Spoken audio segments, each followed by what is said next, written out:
This is going to be your core work, and I want you to try and do this once every second day and then build up to doing it once a day.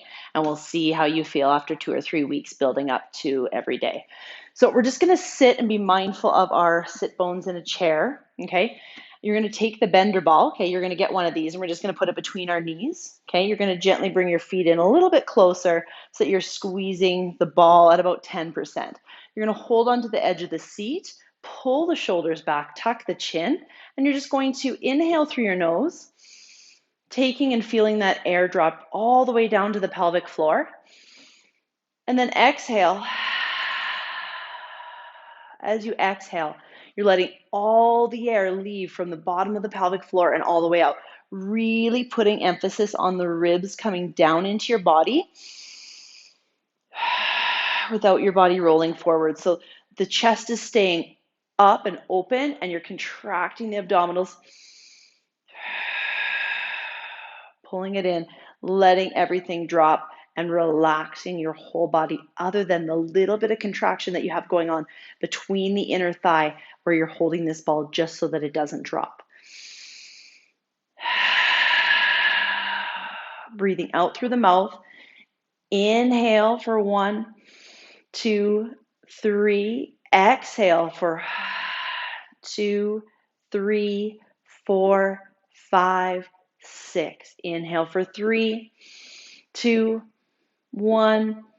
Exhale, 6, 5, 4, 3, 2, and 1. Last one, inhale, 3, 2, 1. Exhale, 5, 4, 3, 2, and 1. Really holding that exhale till everything is down and relaxed, but we're remaining nice and tall in our seat.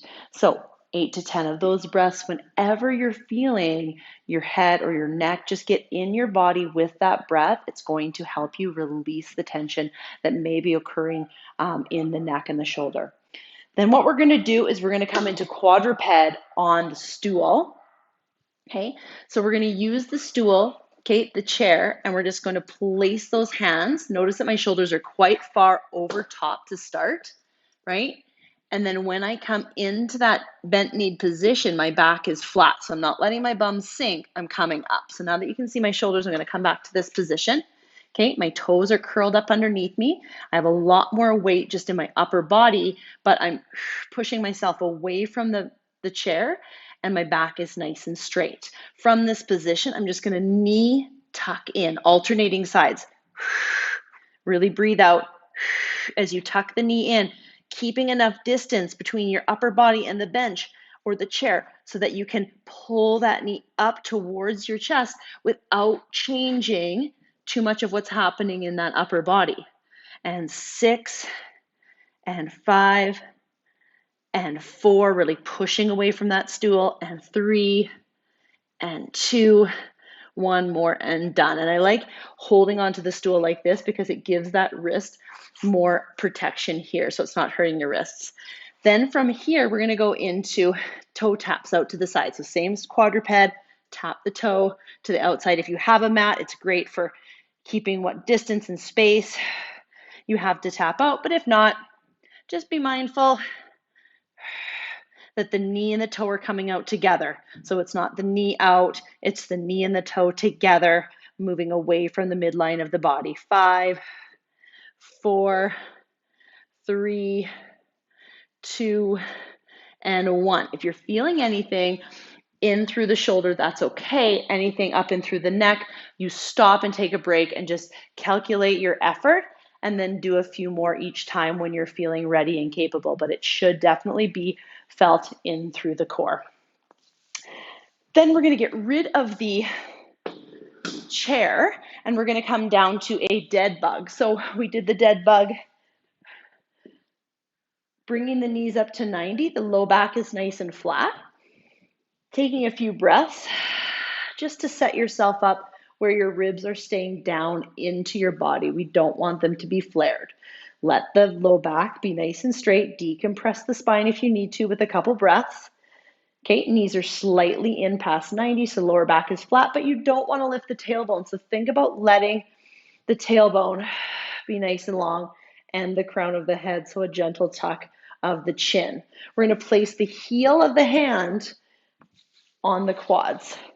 You're going to inhale as you alternate hand and leg off. Keeping the lower back nice and flat.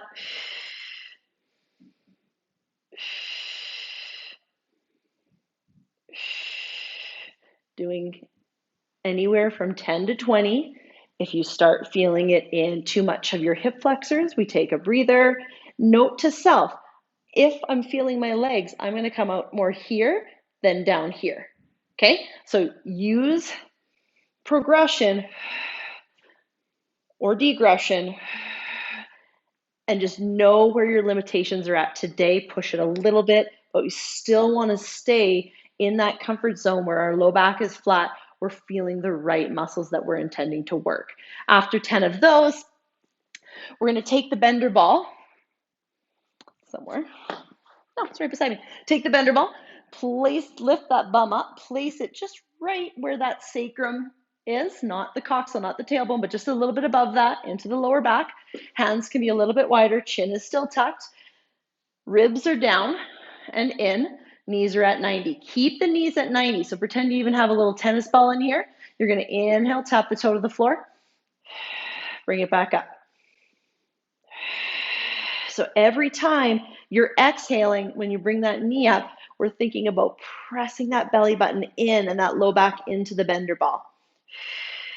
So the bender ball is challenging our lower back and our stability at the same time,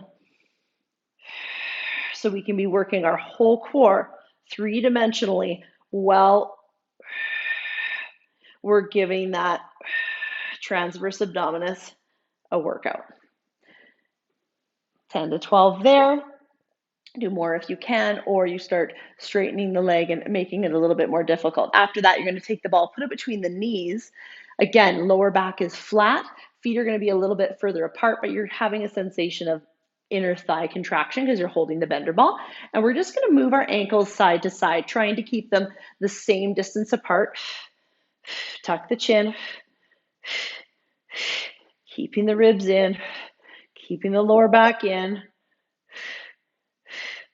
10, 9, 8, 7, 6, 5, 4, 3, 2, and 1. Setting the bender ball down. And we're going to do the side plank. So remember, we had the bottom leg bent underneath to start in our side plank, and we are on a downward angle here. We're going to come up, straightening out our body, pulling the hips through. Everything is not in our shoulder, but it's in through our lats and our hip. We're just going to do a hip dip here. So we're going to dip the hip to touch and press up, really using your side body, not your shoulder, to press up through. Breathe. 10 to 12 per side. And then we're going to start back up at the top and do another set. So 5 more. 4, keep that chin tucked. 3, 2, and 1. Switching sides. Again, friendly reminder, keep the bottom knee bent. See how I start underneath? It's quite a hard angle, right? So, but when I press my body up, get my hip shifted forward, it nicely puts that elbow exactly where it needs to be underneath that lat. Tuck the chin, breathing it out, pressing through.